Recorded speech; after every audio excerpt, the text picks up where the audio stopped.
What I do is inconsequential. Why I do what I do is I get to shorten people's journeys every day.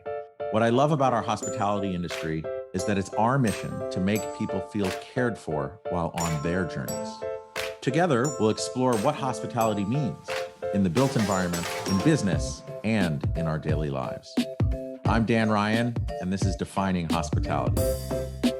Today's guest is working on a diverse array of residential and commercial projects, including high-profile hotels, restaurants, and retail. He's telling a story through the spaces he creates and reimagining the visual landscape through stylish, spirited, and sophisticated designs. He recently founded Archive by Dan Mazzarini, which we'll talk about later, and I also gave away the surprise. He is the owner and creative director at BHDM Design. Ladies and gentlemen, Dan Mazzarini. Welcome, Dan. Thanks, Dan. Couple of Dans today. A couple of Dans. And for those of you who don't know, I first met Dan, 7, 8 years ago.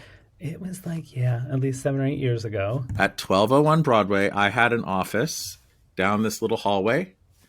And the door right next to me was BHDM's.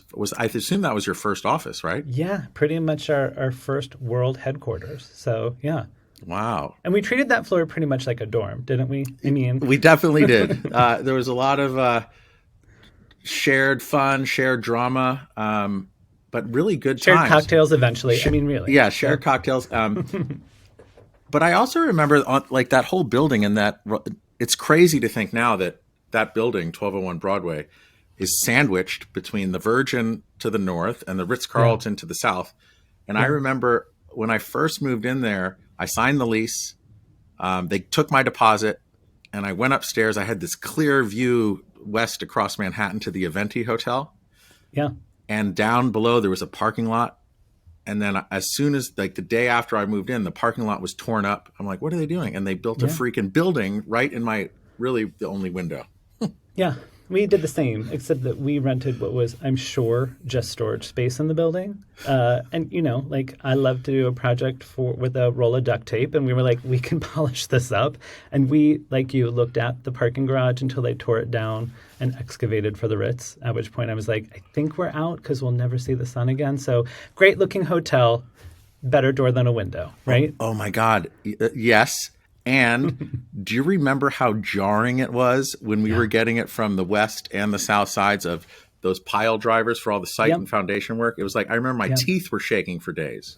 This is really, I feel like I'm going back into some PTSD right now. A little PTSD, but those were also pre-COVID times. So we would take that over 2 years of just sitting at a computer. But, great experience, I think, to feel what our clients feel and what people around our developments feel sometimes, right? So, hey, it's like a lesson learned. And so now I feel like we have this appreciation for that part too. Yes, right? 100%.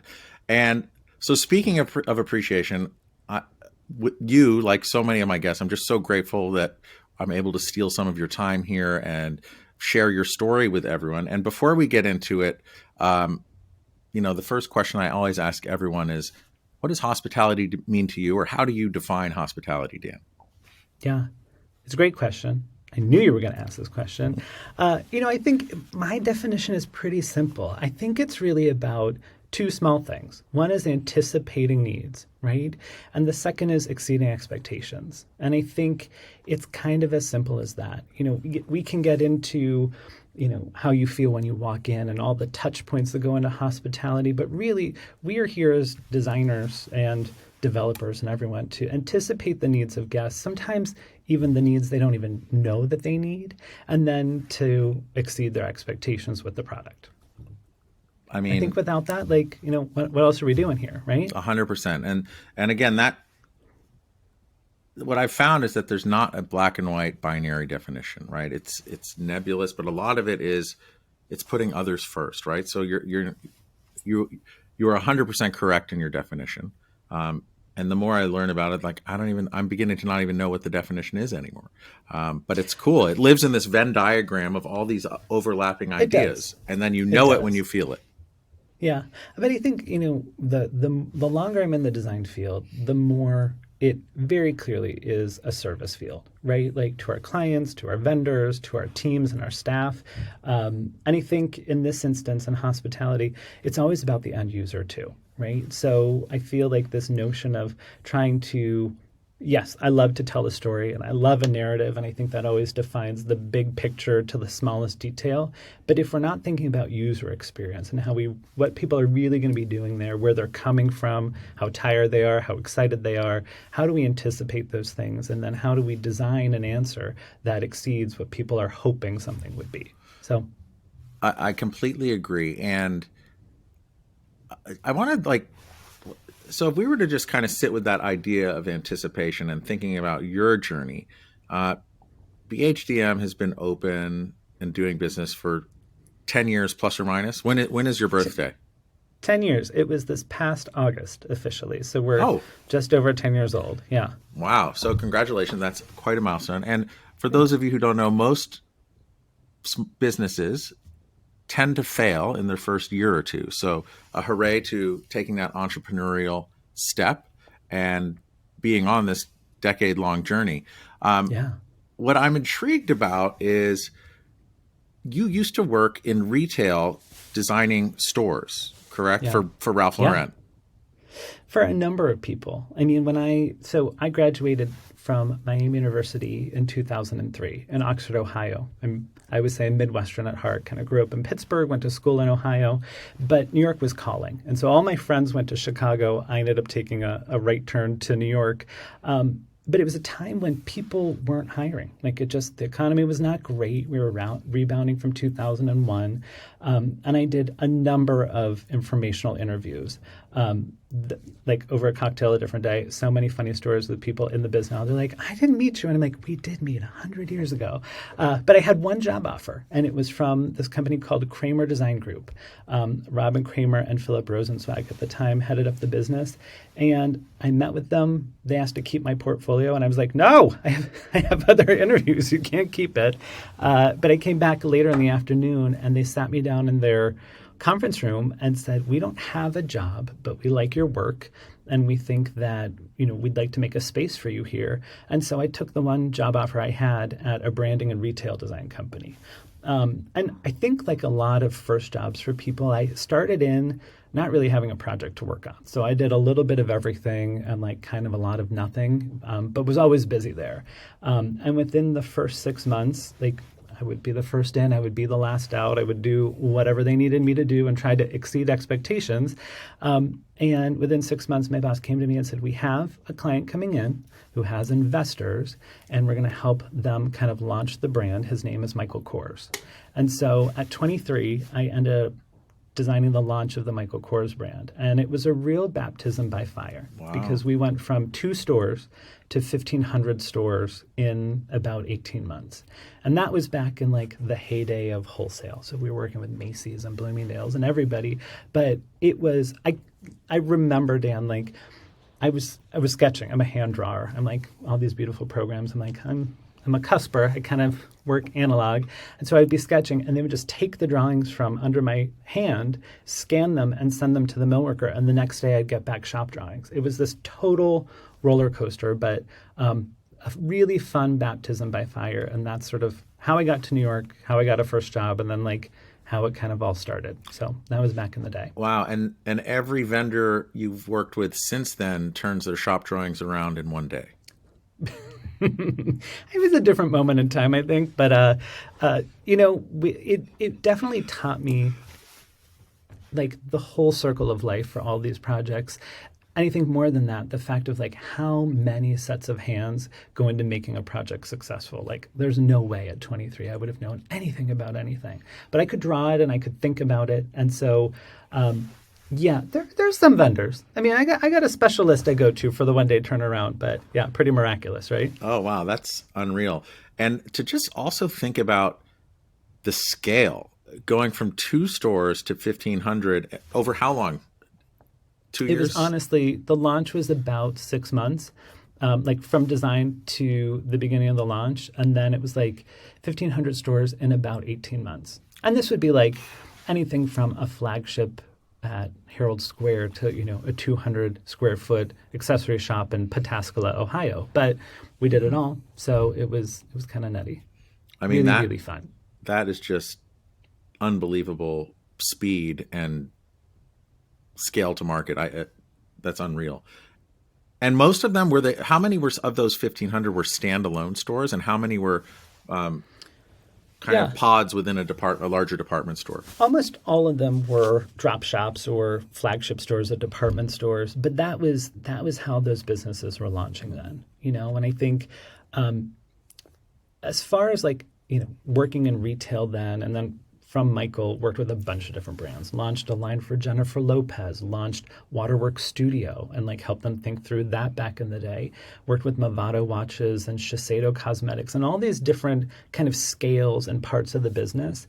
But they were all about speed to market and about storytelling, right? There was a brand DNA for each of those products and a certain way that you sold it and a certain way that you had to think about how things were merchandised.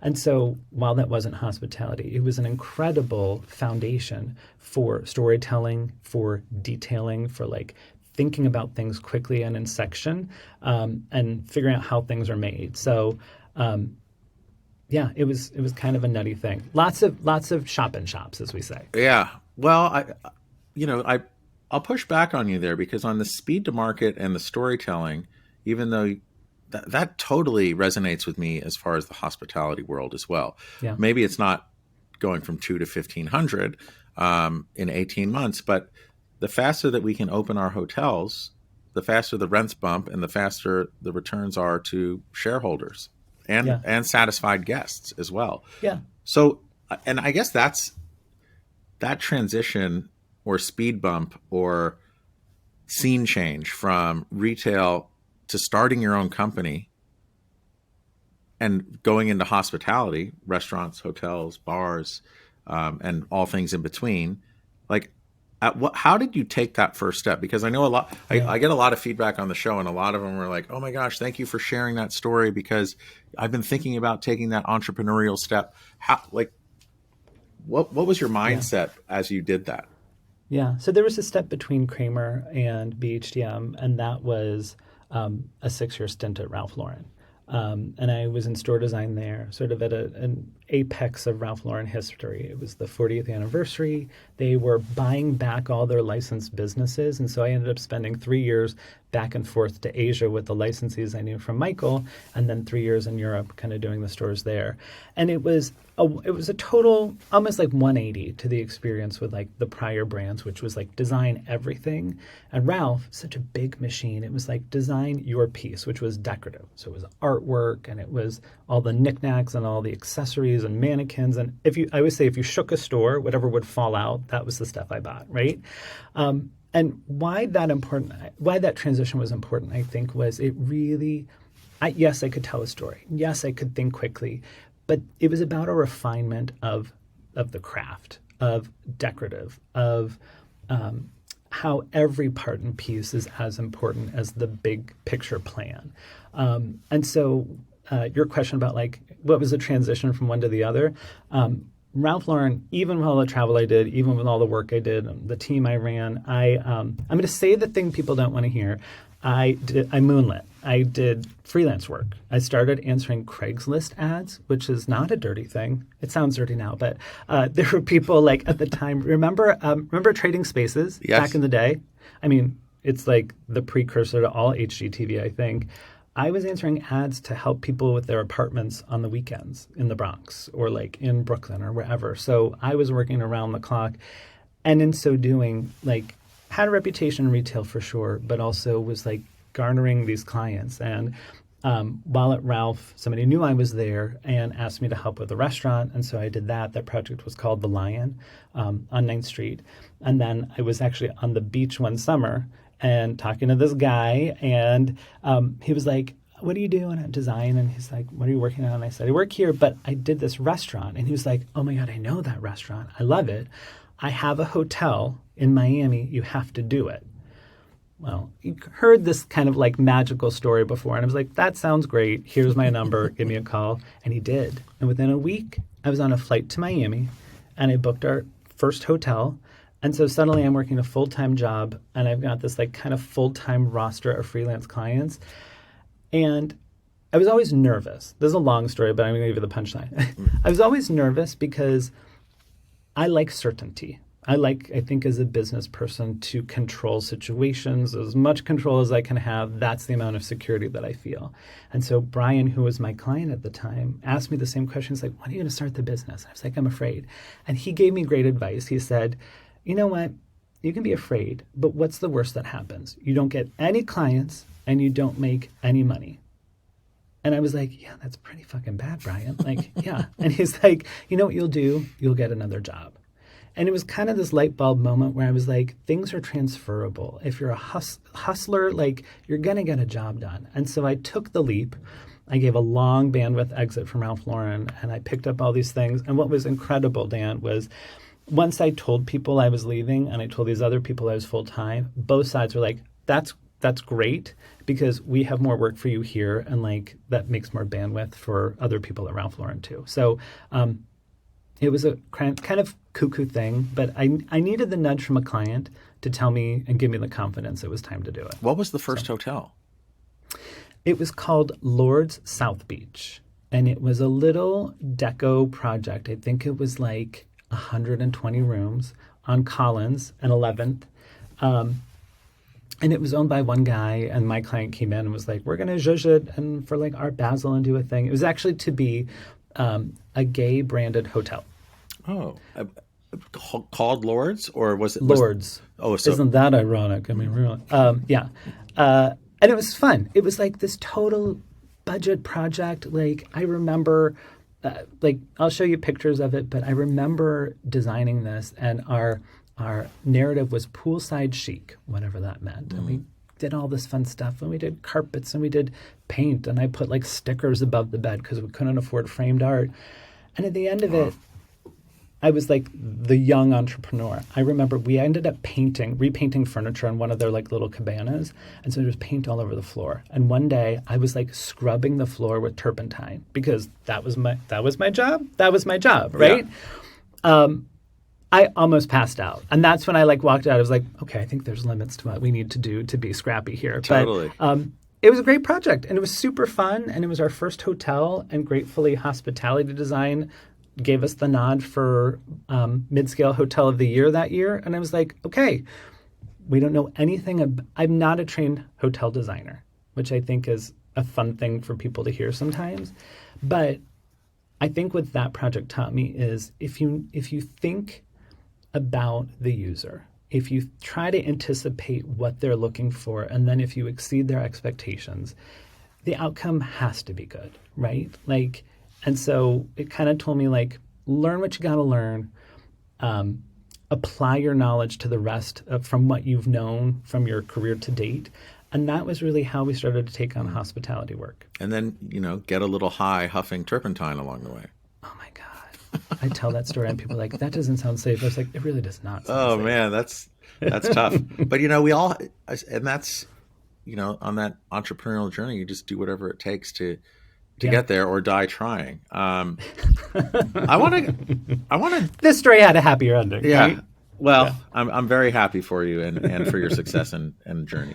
I really liked how you lit up when you were talking about your time at Ralph Lauren with respect to the refinement of going from really design, like super fast paced, super scale, like design build, you're just in it up to your eyebrows. And then it switched to more of this decoration and refinement, and how, like, unpack that refinement word for us as far as what it means. I think when I was saying refinement, it really means two things. For me, it was about a honing of taste, a honing of the fact that it's okay to be picky, right? Like, certainly I had great mentors and the first company that I worked for, but it was small and it was busy is like an understatement. It was kind of insane. It was breakneck. So as much as you could do, as fast as you could do, and as much as you could learn was the pace. At Ralph, we did a tremendous volume of work, and I had a tremendous purchasing power. I mean, friends that I know now in the industry are like, I remember when. And I was like, yep, that's why we remember each other. But the refinement piece was two things. It was a refinement of taste, but it was also this like refinement in the approach to the work, meaning like, don't be afraid to ask for the better thing. Don't be afraid to like underscore the importance and value of something that is authentic. As an example, we would shop for antique tables. Like, it sounds cuckoo to like put them in a department store and then 5 years later they either get reused or pulled back or even thrown away. It's kind of crazy. But there was an authenticity to so much of what was done there. And so, I think some people, when they look at our work, they appreciate that there's like a residential sensibility. And I have to credit Ralph for a lot of that because there was authentic things in those stores, even department stores across the world. And I think the refinement was not just in the things we bought, but in teaching people that taste and what to ask for there. So well, and it's not also the actual buying of those things. But like when I think of a lot of those stores or installations, there's so many found objects, and found objects are so difficult to get to work with within whatever you're trying to convey. Yeah. And the hunt for those things must be amazing. Like, would you go up to Brimfield and with truckloads with empty trucks and just be the first in line, and everyone would be salivating as you're walking towards them? Yes, in a word, yes. Better still, I got to go to the Paris flea markets. Oh, yeah. Ooh la la. Ooh la la, Dan, right? And that was fun because as a kid, like I started working there when I was 26. And I would organize, $400,000 budget of stuff that we got to shop for.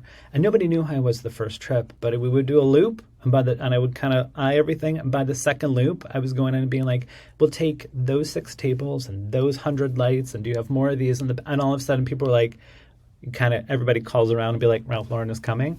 It was great. It was great because it was fun, but it was also this exposure to things that I would not have seen otherwise. Mm-hmm. And so now my perspective when we talk about projects isn't just Oxford, Ohio, or Pittsburgh or New York. It's gratefully much more worldly because of firsthand experience.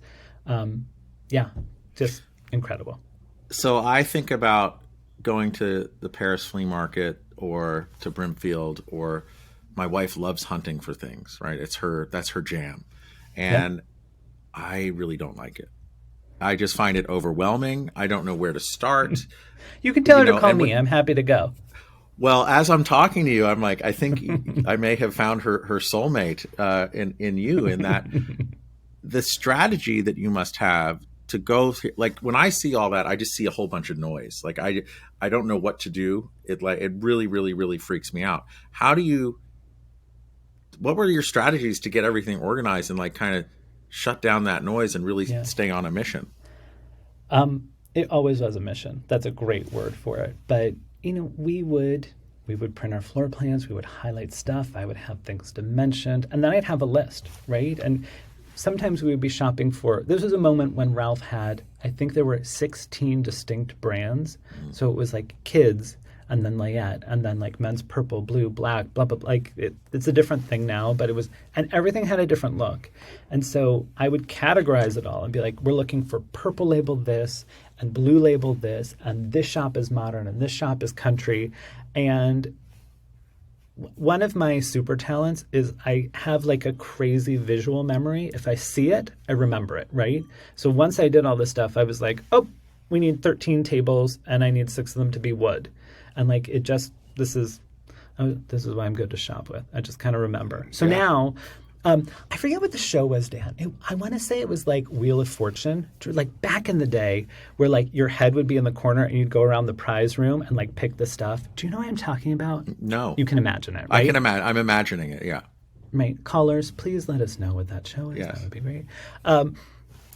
Anyway, like that's kind of how I always look at these booths and things. I'm like kind of going around. I'm like, those are the lights. Like that's the thing. I need that stuffed alligator or whatever it is. I don't know. But like, I'm always on the hunt, it feels like. And okay, so when you're buying $400,000 of stuff at, let's say, the Paris flea markets or Brimfield, you purchase all the things you need that fit that floor plan. What's your success rate on all that stuff landing where it's supposed to? Because Yeah. I mean, the bigger problem is, did I negotiate the right amount because my French is kind of iffy, you know? So, but this is the other part of our business that I think is really interesting is the logistics, right? Like you make a bunch of stuff overseas and locally. We make a bunch of stuff overseas and locally. So the logistics of getting things anywhere in one piece, I always think it's a miracle. I mean, really, truly. Like, if you think about how many people are involved in making the most simple widget, from concept to planning to fabrication, packing, shipping, driving, unloading, placing, it's unreal. Yeah. Yeah. And to clients sometimes, especially in moments of stress where they're like, where is it? I'm like, it takes 100 set of hands to make that sofa, right? Between the weaver and who's dyeing the yarns and who's making the inside and blah, blah, blah. Like, it's just incredible to me. So your question about how does it get from A to B and the success rate, I mean, tremendous success. But I think our industry is really good at that, right? And just because, and I think this goes back to like one thing influences another. Yes, I come from retail, specifically like scaled high-end retail. Our business in hospitality is about creating something and oftentimes multiplying it out, right? 700-room hotel or like a 3 or 4 building property or whatever it is. That's my point there, in the sense that when you're doing that at that scale, 99.99% out of 100 times, usually it's everything new, right? You're making everything new. And then what you're talking about, and I think that's the real the refinement is, like, I've seen people try and do these found objects. Yeah. And more often than not, I've seen people do it really, really well, but more often than not, it just kind of falls flat. It's like, oh, we're just grabbing this thing and putting it here. It's kind of out of context. But when I would go into those Ralph Lauren stores, everything looks like it's meant to be there. Yeah. Well, it's certainly selected specifically for what's happening there. And, you know, it's one of the things that we try to pull forward into our projects at BHDM, which is, you can call it refinement, but I think it's this sense of found. I always tell my team I like a little crusty dusty, which is true. Like, I like things that have a sense of history to them. And it's not always better. I think it's always sensed when it's authentic, right? So it can be vintage Killam pillows. It can be a great table or a glazed, lamp, any of those things. But it just tends to make things feel, and this is why I think more and more art and using artisans and projects, even if you're making multiples of something, really resonates. I know it resonates in our projects, but I think that's really important. I totally agree. So this superpower that you have, right? When did you know you had it? When did it become apparent to you? I just, I have a twin sister. And so growing up, we always took the same classes, and thank God she would study with me, because I think I still have those high school nightmares where you're not ready for the test, but she made sure I was ready. We just had very different ways of learning. She is a very book smart person. What's her name? And I kind of, Marianne. Marianne. Okay. Thank you, Marianne. McCarthy now. Yeah. Thank you, Marianne. She's a very book smart person. And I just could, if I could see it or I could get a mnemonic or something, no sweat. So I would sing it, I would draw it, I would do whatever. And I think there's just something about being a visual learner that, and I tell my team still, like, a visual vocabulary is something that I want everyone on our team to build, because for me, it can be about a floor plan, it can be about a detail, it could be about, something that I see somewhere, or even something in a movie. And I don't know. I think it was from school onward, Dan. Like, it just was how I learned. And so that just became ingrained. And you stayed. So you basically always put yourself in a place where where your visual sensibilities could be at their highest and best use. Yeah. Yeah. And is Marianne, is she a visual learner, or no? Is she I will say I think she has a beautiful eye. In fact, 2 of them. I think Much like sort of boy-girl twins, like I went to design school and she went to school for American history and political science. So she's a military lawyer and I'll play the role of interior designer. No way, she is. Okay, so Yeah. she is of the word. Yeah. Bird is the word. Right. So, and then as you were a kid and growing up, before you decided you wanted to go off to Ohio to go to design school, did you have other learning challenges? Because the reason why I'm asking here is a lot of the people that I've spoken to who have become designers, architects, many were dyslexic, many just, they didn't learn, they had, what is that, like neurodivergence, right? They were just different. But then they were able to find this zone of genius for themselves and then kind of excel, where other people like me walking into a flea market, I think I just get itchy and I don't want to do it. Well, that's okay with me, Dan. That's job security in my world. Yes. So I didn't have a problem learning. I just had different interests, right? Like I wanted to be artistic. I loved to sing. I was on all the shows. Tell me when you're shocked. But ours was a really academic upbringing. And so, I was driven toward a 4-year liberal arts school. But senior year, I just was like, I want to do something creative. The story was, this is a story, and it's like kind of all over the place, but I was interning for my uncle, who was a primary care physician. And the summer before I went, like junior year. And toward the end of the summer, he asked me, he said, so what do you think? Do you want to be a doctor? And I was like, I could be a doctor. He said, do you want to be? And I said, I don't know. And he said, let me give you advice. This is advice number 2. He said, do something that you love well enough that you would do it for free. And then do it well enough so that people pay you. This was like my actual first light bulb moment where I was like, oh, I don't want to be a fucking doctor. And I went home and I told my parents, I was like, I'm going to go to design school. And they were like, what did you do to our doctor? I think was their reaction. But the great thing about that was like, it really kind of was that moment. Yes, I learned. Yeah, I just wasn't really interested. And design was something I was interested in from the get-go. I loved movies. I loved sets. I loved building things. I was the kid with the refrigerator box cutting shutters in, and then drawing the wallpaper on the inside. And so I started in design school because it was like the right thing, and it's just been the right fit. And how old were you when your uncle gave you that sage advice? Like 17. Oh, wow. Yeah. Okay.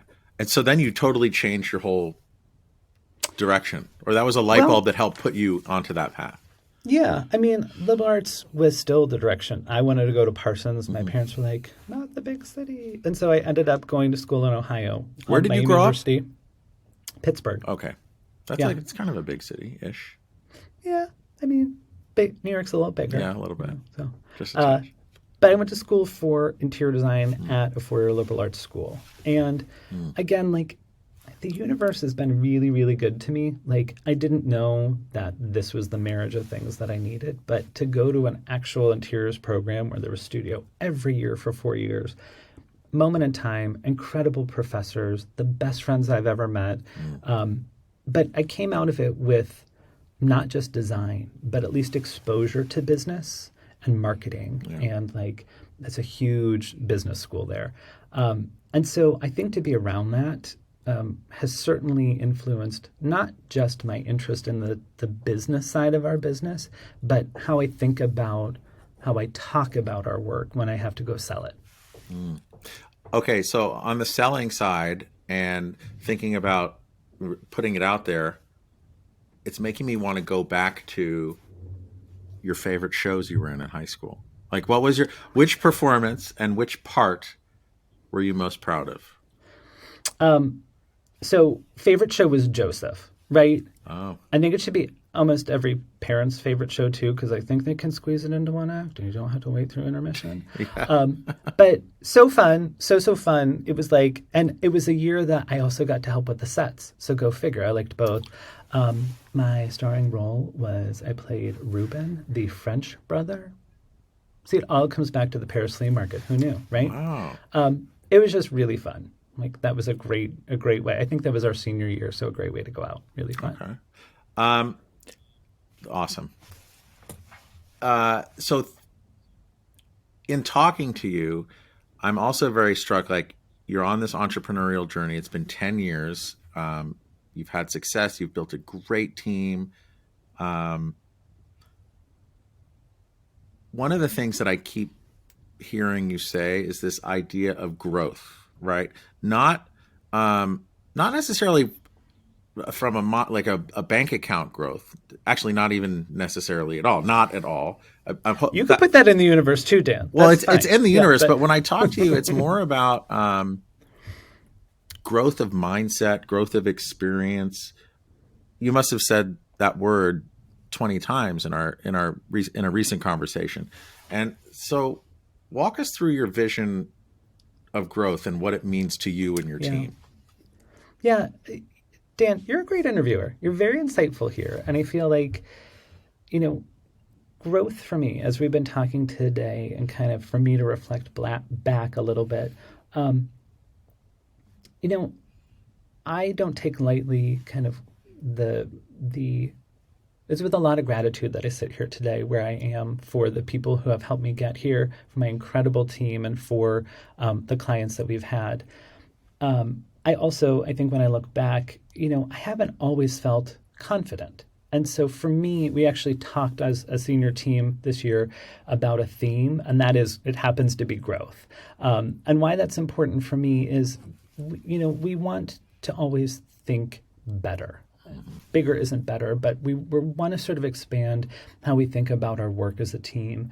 And for us, growth this year is about helping ourselves and each other improve. It's sort of thinking about the work that we've accomplished to date and how we might sort of level up to like the next kind of project that we would love to do.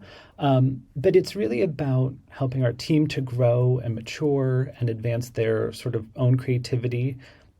It's about evolving our business, not just the kinds of projects we do, but actually in some of our new launches for new businesses too, and going after work that we haven't done before. But I think, again, to go back to things we talked about earlier, I never did a restaurant before I did a restaurant, and that was well received. And that led to a hotel, which I'd never done, and then gratefully won an award for. And so, if I can take my own advice and sort of become my own self-promoter or encourager here, the year of growth is really to be less afraid of the things we don't know how to do and set out to do new things. So as I'm hearing you say that, I'm also reminded, in speaking to you, there's this really great self-awareness and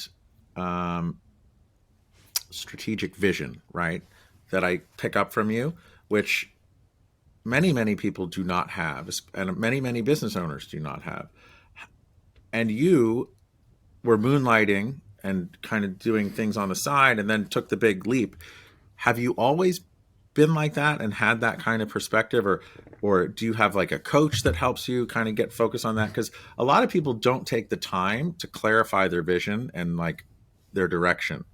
How explain to me this awareness that I'm picking up from All right. Well, I'll try. And number one, we'll thank my therapist for having that kind of clarity, right? Shout out to Brian. I think I haven't always had clarity. And in fact, I think my career has been an undulating one, right? From retail to kind of all sorts of things. And now we really kind of do all kinds of work.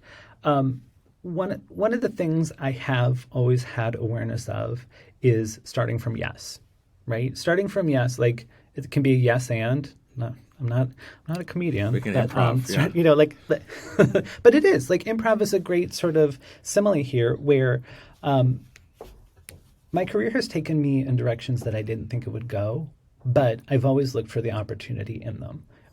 And so it is now with hindsight that I can look forward and say, what are the things we want to do? And I guess it's not always been that way, Dan, right? Like I've not always been super directed toward one thing, but now I've done a lot. And so it is with clarity that we're looking forward and saying, like, what are the kinds of projects we want to do? What's the kind of company we would want to start, or what's the kind of products we would want to design? And that's fun. And it's taken a while to get there, but it's a fun place to be. Well, so the other thing is this idea of growth.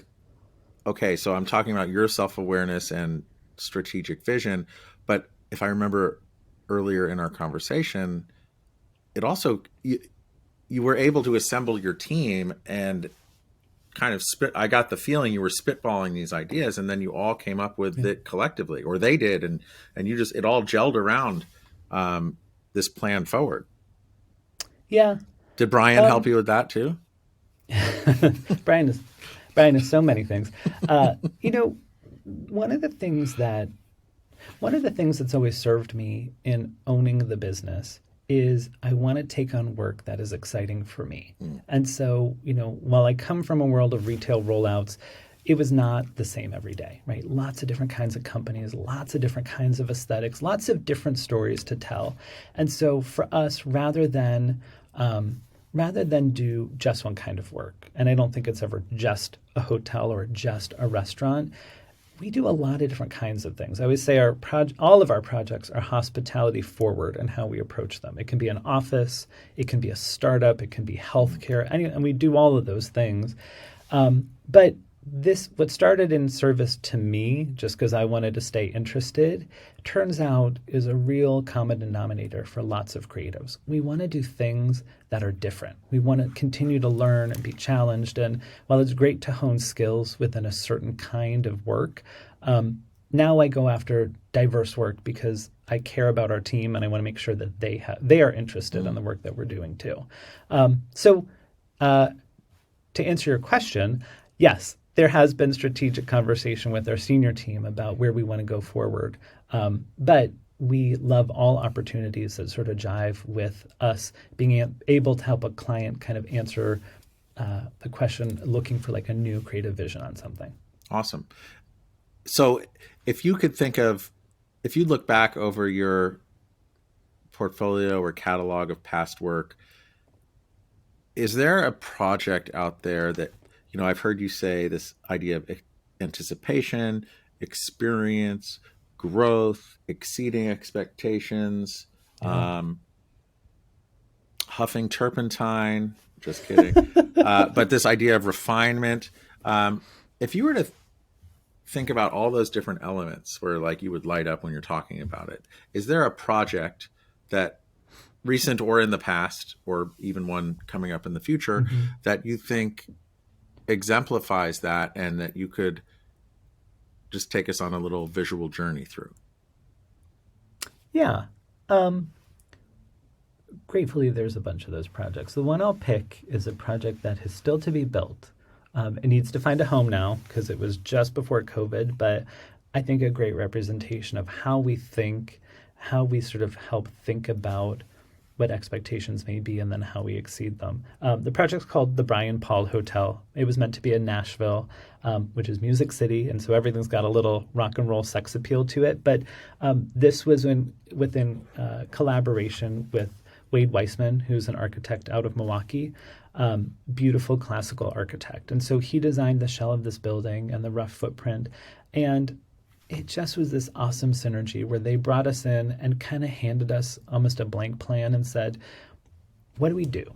Right? We know we want a lot of stuff in here, a lot of food and beverage, a lot of like event space for, music performance and music video previews, because I guess that's still a thing, and recording studios so people can kind of camp out here. We want a mecca for music, but in this kind of luxury lifestyle space.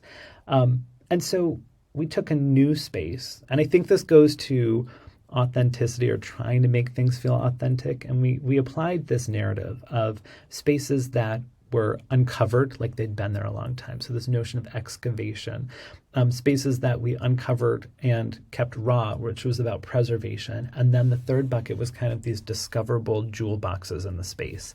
And so we took people all through a Brian Paul lens, through it wasn't just a place to check in. It was kind of this great hall, a place where you would sort of gather, and it was almost like walk in the door to a party, not just walk in the door to reception.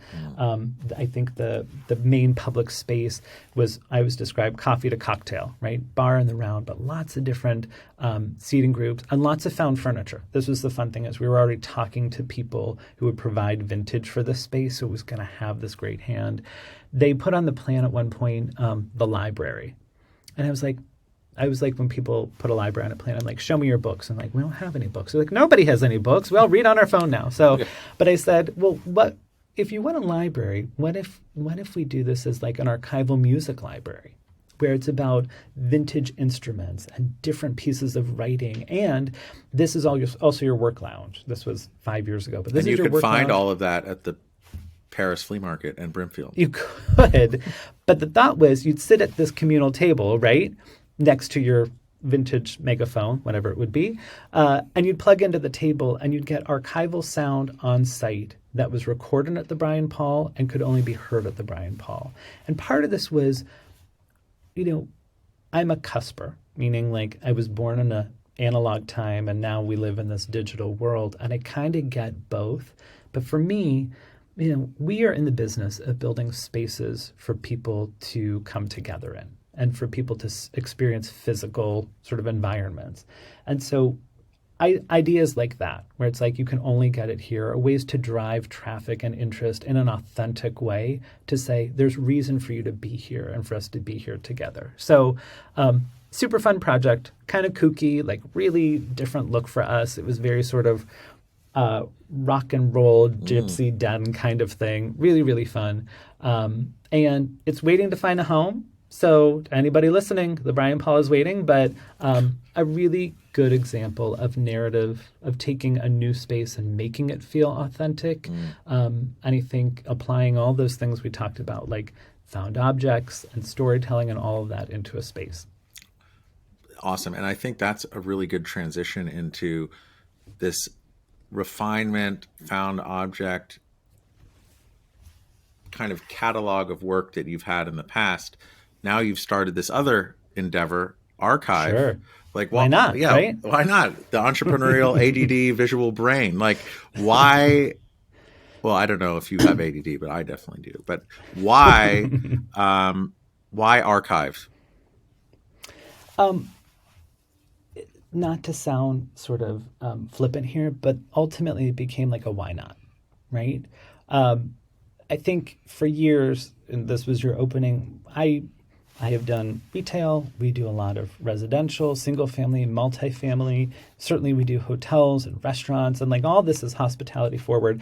But in our residential world, you show a picture to somebody and they're like, that without failure, somebody's going to ask you, where did you get that? Where's that from? I love that thing. Where's it from?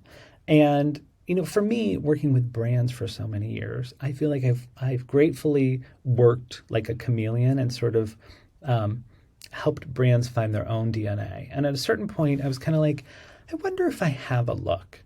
Well, it turns out I do. It just, you have to kind of like stop and think about it. And so Archive was born recently as a response to two things. Number one, where do I get that? And number two, for me to answer for myself, like, what's my personal taste? And what is like the stamp that I'll put my name on?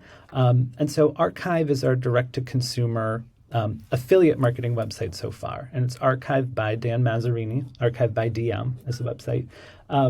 And we've kind of created this as a blogazine. What's that, you ask? No, it's really, I love it. I can visualize what it is, but why don't you walk everyone through it? We kind of thought about it as almost like a monthly magazine, right? Where there's a house tour each month, but within the pictures, instead of just putting the captions, there's shoppable stories. Mm-hmm. So it's not just that white sofa. It's the roundup of all of our favorite white sofas. And it's not just a clear glass lamp for a beach house. It's like from $90 to $900, like, a variety of things for every price point. So it's been really fun. We've done it it launched in January, and there's a couple of months on there already. And we do roundups of different kinds of categories. We do trends, so everything from malachite to terracotta. We're doing shopping guides. Paris Flea Market is coming up, how to do it and what to look at. So oh my God. It's a little bit of everything. Yeah. I have to get that guide for Alexa. Although she'll want to do a trip out there, and I don't know when is the. I'm telling you, Dan, I'm happy to chaperone. Okay, maybe you two go. I think yeah, I'll send both of you. That's amazing. And then so I've seen the website. On the back end of it, how are you organizing? Are you using like Shopify or something like that? Yeah, gratefully we have a developer that we're working with. It's on Shopify currently. It'll switch over to a different platform eventually, I think. But that has been the most humbling experience. Yeah. Right? So what's the biggest challenge in doing that? Like, oh my God. Because it's like every time you drill in, it's like, oh my God, I forgot about that. And then you have to kind of step all the way back, start all over, and get it to workflow out perfectly. Yeah, I sometimes joke that designers trying to be business people are like the dangerous kind of business people. I've decided that designers trying to be IT people are really the dangerous. Okay, it's been incredible, and I have to compliment my entire team that's behind me and in front of me on this one. The process is, number one, we come up with like the guide, like what do we want to talk about, and then we shop it. We're shopping like 1,500 vendors. It's wild to find our 12 favorite things.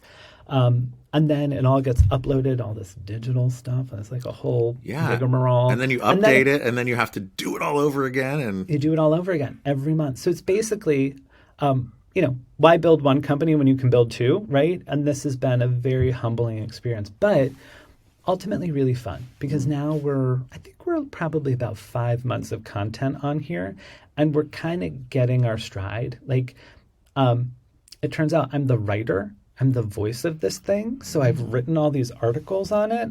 Some of it is really, if you like a pun, look no further. Okay. I'm telling you. But but it's been really, really fun. It's a crazy process. I have the best team working on this, and it really scratches an itch, not just from like a personal style creative perspective, but also this kind of merchant quality that I love. Like, I like to shop. Yeah. I also love to build a shop, and this is a way to do it without holding inventory so far. So. Yeah, and it's a way to take that superpower of refinement and organization and just kind of make it more presentable to everyone rather than project by project. Obviously, you're still doing the project by project stuff, but you get to be in that zone of genius a little bit more. Or as your uncle said when you were 17, being in that place where it doesn't feel like work. Although I'm sure it feels like work right now because you're just starting it. But I when I speak to you and see you speak about it, I see the vision, and I think it's like it's a really cool outlet, and I wish you a ton of success with it. Thanks, Dan. Thanks.